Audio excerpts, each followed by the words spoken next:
Bien, en el programa de hoy vamos a continuar con la literatura clásica, pero vamos a pasar ahora a Roma, la literatura latina, para hablar sobre la Eneida.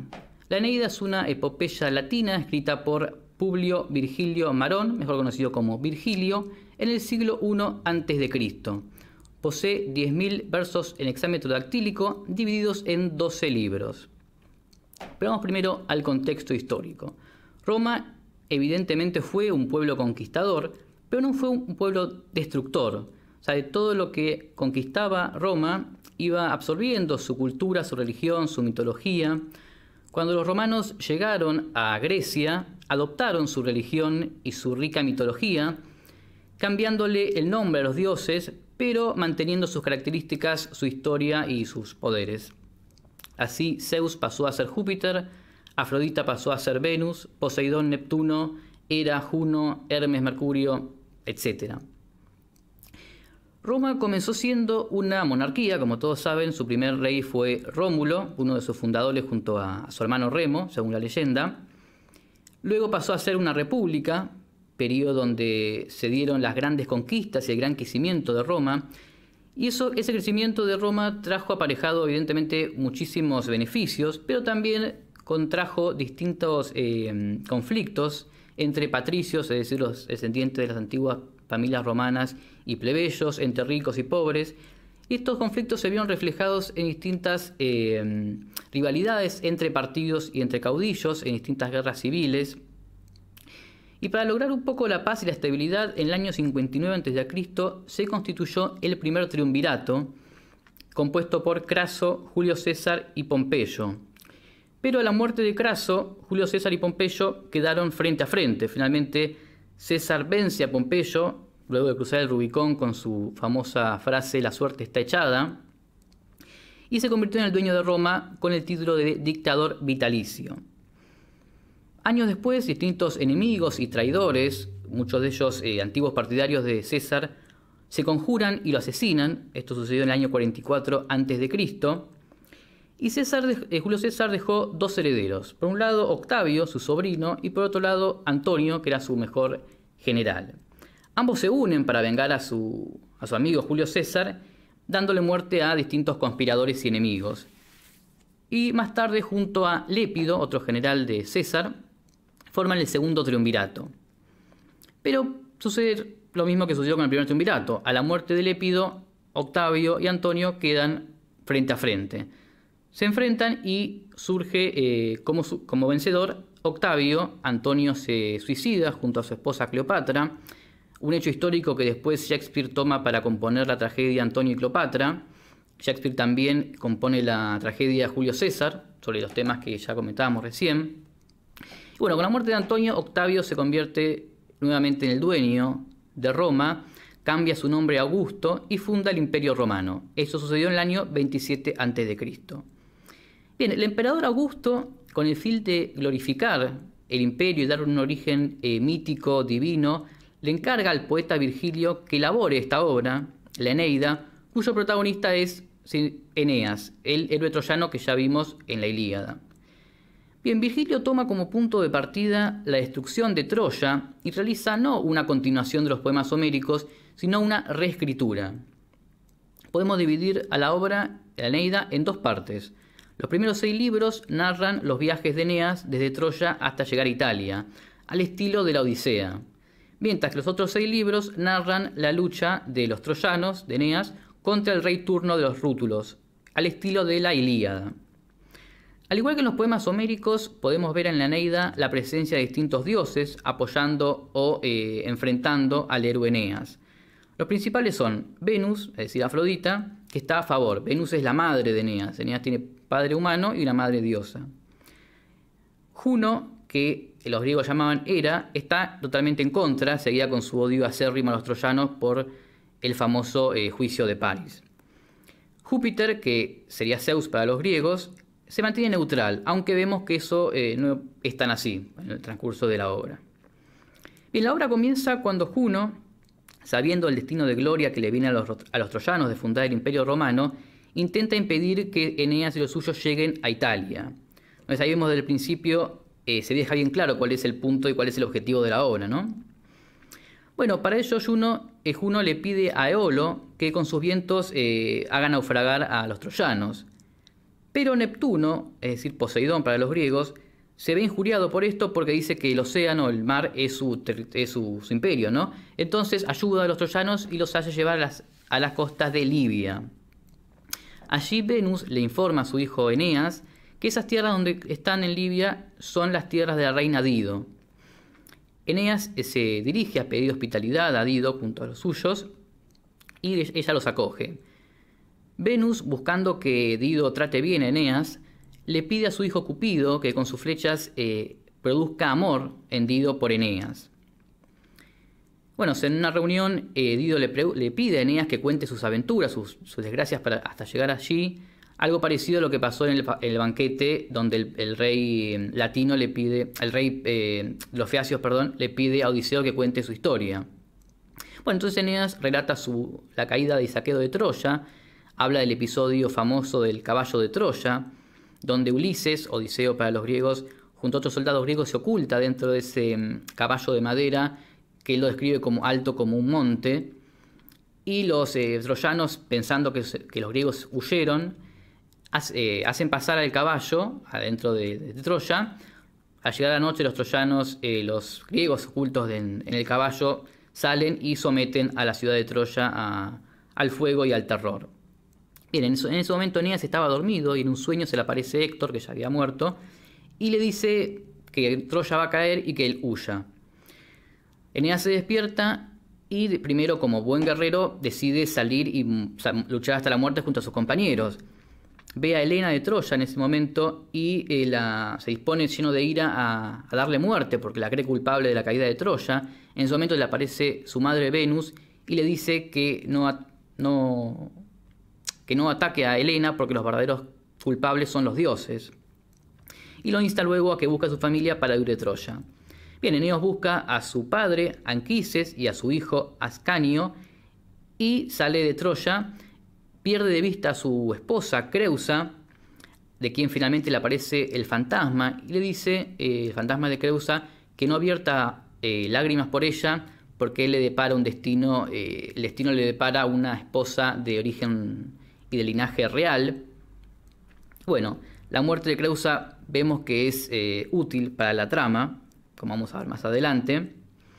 Y bien, entonces Eneas y los suyos se dirigen a ver al rey Anio. Allí escuchan los oráculos de Apolo, que le dice que deben fundar una nueva ciudad de donde venían sus antepasados. Anquises piensa que ese lugar es Creta, porque ahí nacieron sus ascendentes. Y se dirigen a Creta, donde fundar la ciudad de Pérgamo.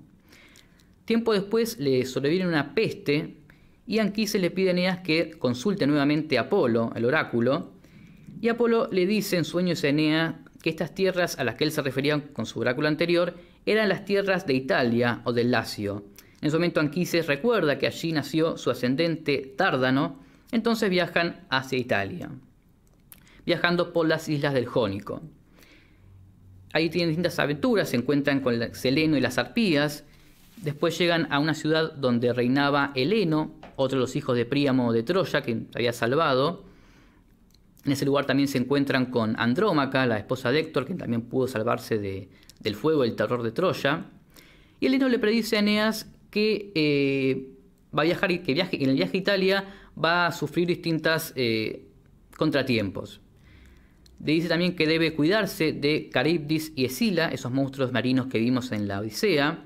Y también le dice que escuche los oráculos de Asibila. Bien, luego Eneas se dirige a la costa donde se encuentra con los cíclopes. Allí se encuentra también con un griego, Aqueménides, un griego que Ulises había abandonado cuando se fue huyendo de los cíclopes. Y luego se muere el padre de Eneas, Anquises, y con ese hecho de la muerte de Anquises finaliza el relato de Eneas. La reina Dido, gracias a la acción de Cupido, se enamora de Eneas. Y cuando Juno se da cuenta de todo ello, se alía con Venus para conseguir que Eneas también se enamore de Dido. El objetivo de Juno obviamente era que Eneas se quedara a vivir allí y no fundaran más tarde el Imperio Romano. Y Venus ingenuamente accede a ello. Bueno, cuando Eneas y Dido salen de casa, lo sorprende una lluvia, se refugian en una cueva donde hacen el amor. Todas estas cuestiones llegan a los oídos de Júpiter, que temiendo que Eneas detenga su viaje y no cumpla su destino de fundar el Imperio Romano, envía a Mercurio, es decir, a Hermes, el mensajero de los dioses, para que le recuerde a Troyano cuál era su obligación. Este hecho también es muy importante porque muestra que el destino, el origen mítico del imperio venía ya desde esferas muy altas como es el propio Júpiter, ¿verdad? Bien, Eneas, al recibir este mensaje de Mercurio, lo acepta, pero piensa cómo decirle a Dido que tiene que abandonarla. Entonces, primero planea sigilosamente abandonar el lugar, es descubierto por Dido, se ponen a discutir, Eneas habla de su destino, Dido no lo acepta, pero finalmente lo deja ir. Con eso, entonces Eneas y los suyos parten y Dido se suicida. Se dice que esa disputa entre Eneas y Dido, ese resentimiento que Dido obtuvo, fue el origen del enfrentamiento histórico entre Roma y Cartago, el cual se resolvió más tarde por las guerras púnicas. Bien, los troyanos ya embarcados se dirigen a las tierras de su amigo Acestes. Allí se cumplía un año ya de la muerte de Anquises y entonces se realizan unos funerales, unos juegos que nos recuerdan a los juegos funerarios de Patroclo en la Ilíada. Bien, Eneas se le aparece en un sueño su padre, Anquises, y le pide que lo vaya a visitar al Averno. Para ello tiene que primero ir a ver a la Sibila y ofrecerle distintos sacrificios. Entonces llegamos ahí al libro número 6, que es uno de los más importantes, es el descenso al Averno, que ya vimos en la Odisea también algo similar. Bueno, Eneas arriba a la playa de Cumas y visita a la Sibila en su caverna. Allí la Sibila le dice, le pide, mejor dicho, a Eneas que le permita a los troyanos establecerse en Lacio y que les confíe sus oráculos. La Sibila le profetiza que va a tener guerras por causa de una mujer, pero que va a salir victorioso de ellas. Y después Eneas le pide que lo instruya de cómo entrar al infierno. La Sibila le dice que primero debe obtener un ramo de un árbol específico y también debe enterrar a un amigo suyo insepulto. Eneas sale de su cueva y se entera que su amigo Miceno había muerto, lo entierra, así cumple una de las misiones de la Sibila, y después Venus lo ayuda a encontrar el árbol y el ramo mágico, que Eneas lo toma y se lo lleva a la Sibila. Bien, ahí entonces se dirige a un bosque para entrar al Averno, lo cual nos lleva automáticamente a pensar en la Divina Comedia, ¿no? Con ese bosque, la entrada al infierno. Bien, entra al Averno Eneas, allí arriba con el río, con el barquero Caronte, que lo transporta las almas al otro mundo. Eneas en ese transcurso se encuentra con Dido, a quien le pide perdón, pero ella no le da importancia, lo ignora. Y finalmente se encuentra con su padre Anquises, que le cuenta a Eneas que las almas de los buenos, después de 1000 años, se le borra la memoria y se los manda nuevamente a la tierra en otro cuerpo, lo que nos lleva automáticamente a la teoría de la transmutación de las almas, que nos hablaba el filósofo Platón, que a su vez él tomaba de las tradiciones de Pitágoras, que él a su vez tomaba de los misterios órficos, ¿no? Transmutación de las almas. Bien, así entonces Anquises le muestra a su hijo Eneas todo su gran linaje. Dice que su hijo Silvio, que nacerá de su unión con Lavina, y también le muestra a distintos descendientes que están por venir, como Rómulo o los mismos Julio César y Augusto. Bueno, que es un tema también muy interesante, porque ahí se ve el origen también divino, el linaje divino que se atribuye tanto Julio César como el propio Augusto, porque si al descender de Eneas descienden de la misma diosa Venus. Bien, luego de ello, Eneas con los suyos se dirigen al bosque de Lacio, llegan a las tierras del rey Latino, y este rey Latino vivía con su esposa Mata y tenía una hija llamada Lavina, quien estaba comprometida con Turno. Sin embargo, a Latino se le había predicho que su hija Lavinia se iba a casar con un extranjero. Bueno, Eneas manda emisarios al rey Latino para que le dé tierras para asentarse, sustentándose en los oráculos que había escuchado. Latino accede y reconoce en Eneas a ese yerno prometido que se le había predicho. Entonces lo invita. Mientras tanto, Juno, viendo esta cuestión, planea una guerra en contra de los troyanos, y para eso envía a Alecto, una de las furias, para producir discordia. En primer lugar, Alecto inyecta mediante sus serpientes la furia en Amata, quien se enfrenta con su esposo, el rey latino, y le dice que no le dé la mano a Eneas, sino a Turno, como tenía prometido. Más tarde, Alecto llega a la ciudad de Turno, del rey de Turno, ¿sí? El rey de Turno, y le promueve odio por Eneas, presentándolo como un usurpador. Es entonces que Turno se decide enfrentar a Latino por la mano de Lavinia. Y no contenta con eso, Alecto luego inyecta las furias en los perros de caza de Ascanio, que lo llevan a cazar un ciervo que era propiedad de un latino, de Tirreo. Bueno, cuando ellos es descubierto, se estalla una batalla, surgen algunas víctimas y todos le piden a Latino que le declare la guerra a los troyanos, pero Latino no accede.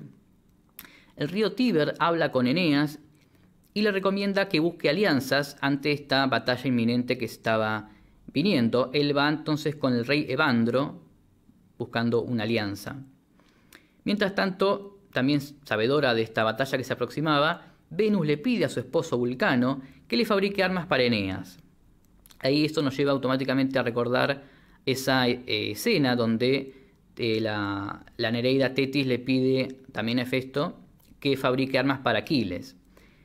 Bien, tanto Eneas como Turno buscan distintas alianzas y vemos una escena muy parecida al catálogo de naves de la Ilíada, donde se describen las fuerzas de un lado y del otro, y se dan las primeras batallas.